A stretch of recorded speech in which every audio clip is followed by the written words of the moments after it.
Ya.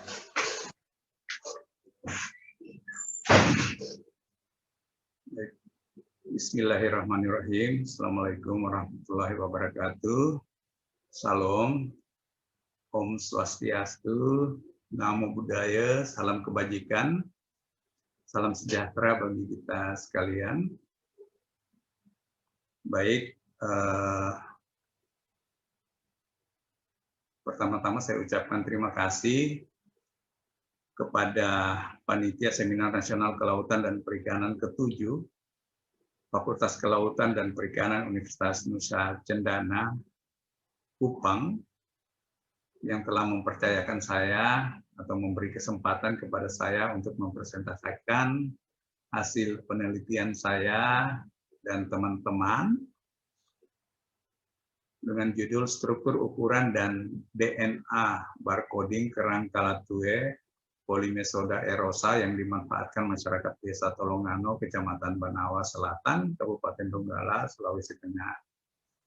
Saya sendiri Samliok Ndobe selaku ketua tim, kemudian ada Ibu Eka Roshida dan beberapa mahasiswa kami atas nama Ridwan, Arwin Beto, Risdawati, Sakban, dan Muhammad Fikri. Baik, Kerang Kalatue itu merupakan nama lokal dari kerang ini, nama lokal Kaili atau suku di Sulawesi Tengah. Sebenarnya kerang Kalatue ini kita kenal dengan nama kerang totok atau kerang mangrove karena distribusinya atau habitatnya itu umumnya berada di kawasan hutan mangrove atau di kawasan tambak.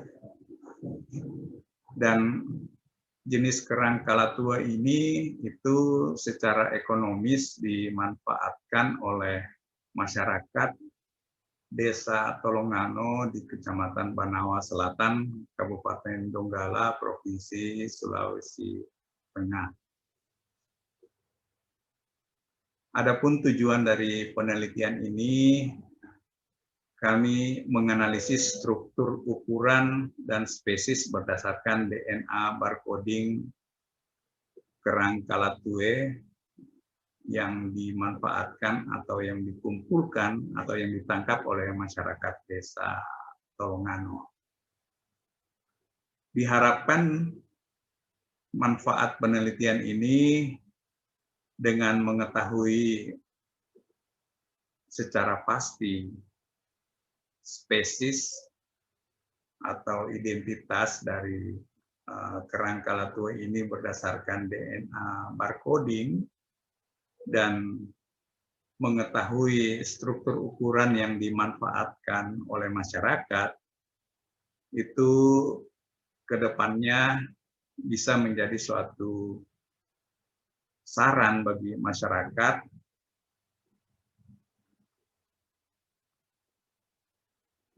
untuk memanfaatkan kerang ini secara berkelanjutan. Metode penelitian, pelaksanaan penelitian itu pada bulan September hingga bulan November 2020, di mana kami mendapatkan sampel kerang Kalatue ini dengan cara mengumpulkan atau sebagian dibeli dari masyarakat yang menangkap kerang ini di wilayah tambak dan hutan mangrove Desa Tolongano, Kabupaten Donggala, Provinsi Sulawesi Utara. Kemudian sampel ataupun kerang-kerang tersebut kami bawa di Laboratorium Kualitas Air dan Biologi Akuatik Fakultas Peternakan dan Perikanan Universitas Tadulako untuk mengukur panjang dan berat, dan selanjutnya identifikasi secara morfometrik. Kemudian kami lakukan pula sequence DNA, yaitu dilakukan di Laboratorium Bionesia, Biodiversitas Indonesia di Denpasar.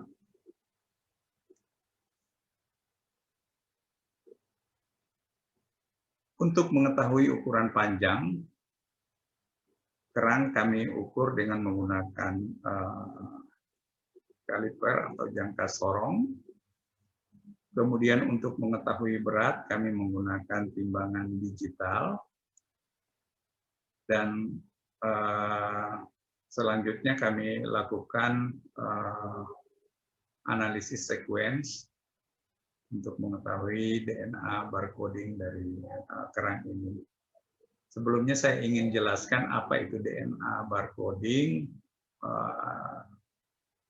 Merupakan alat baru dan menarik untuk mengkarakterisasi spesies organisme dari semua bentuk kehidupan menggunakan urutan DNA pendek dari posisi standar dan disepakati dalam genom.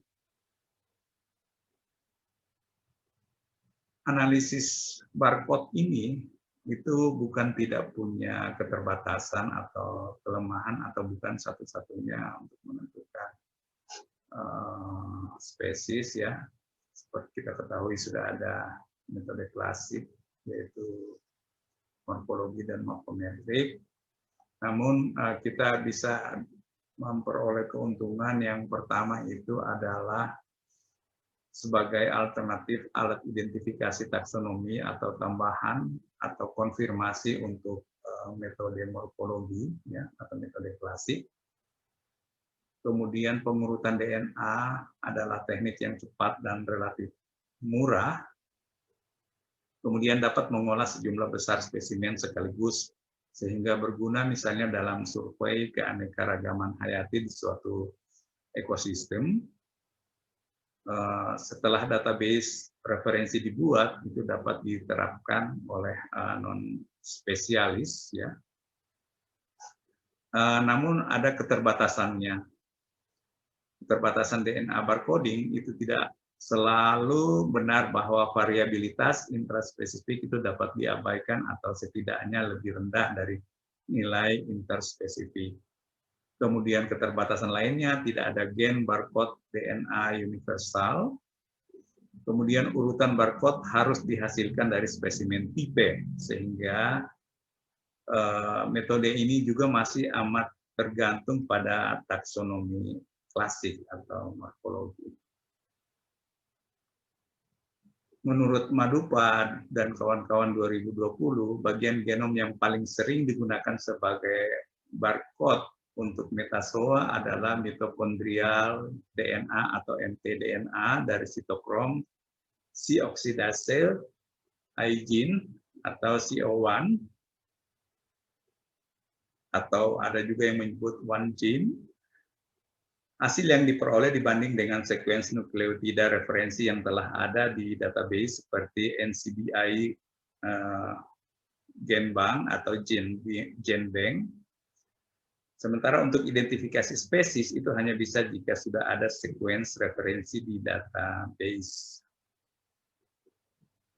Nah, untuk identifikasi kerang yang kami gunakan sebagai sampel,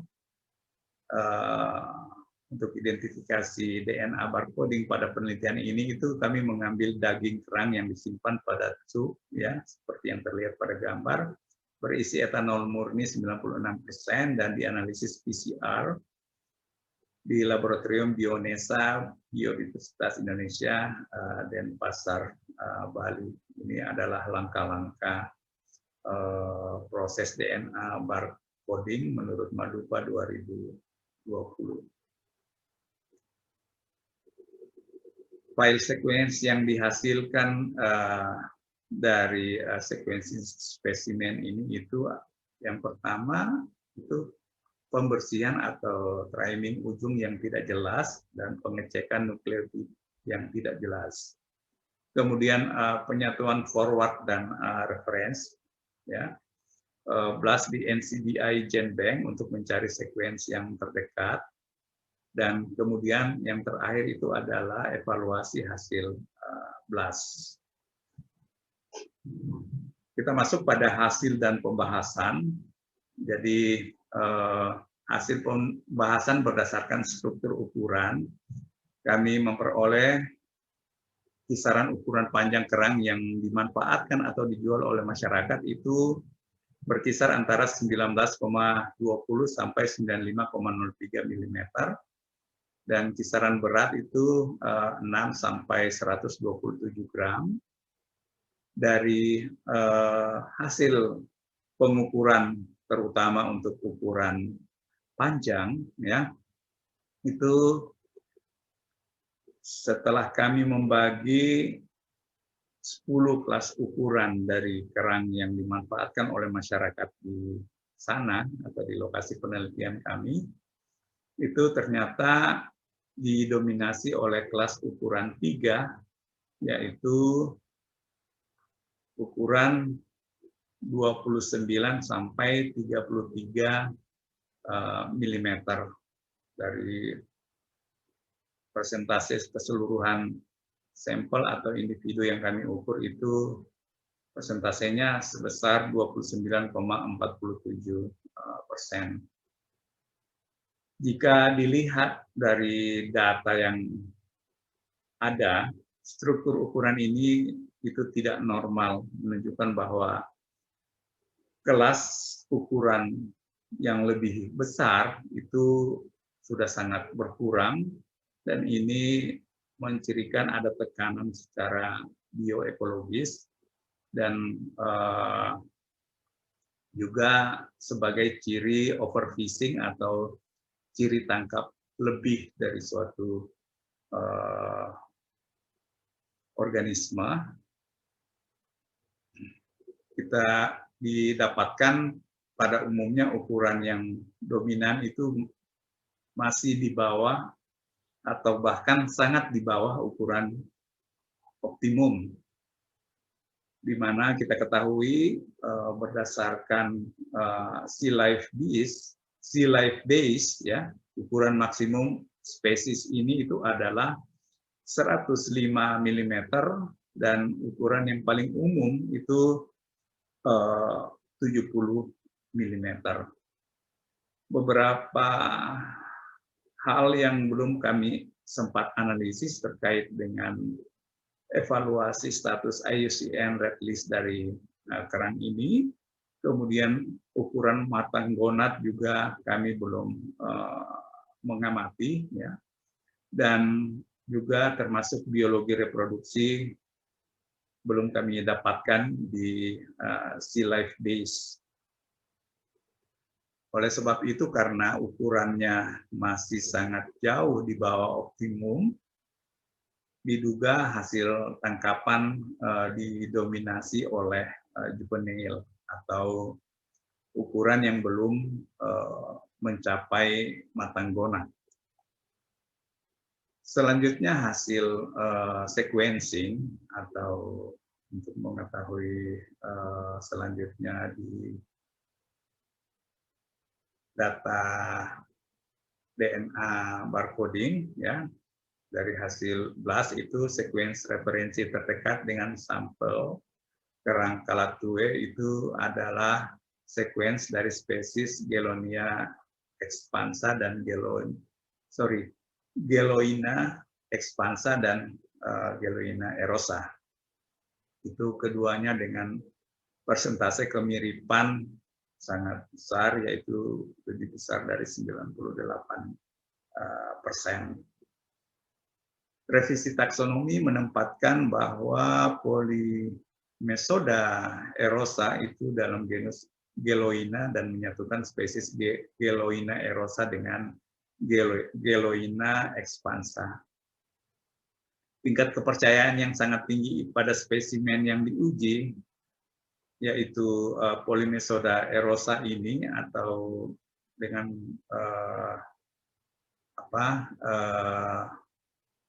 nama sinonim atau termasuk nama sinonim tidak valid, ya, itu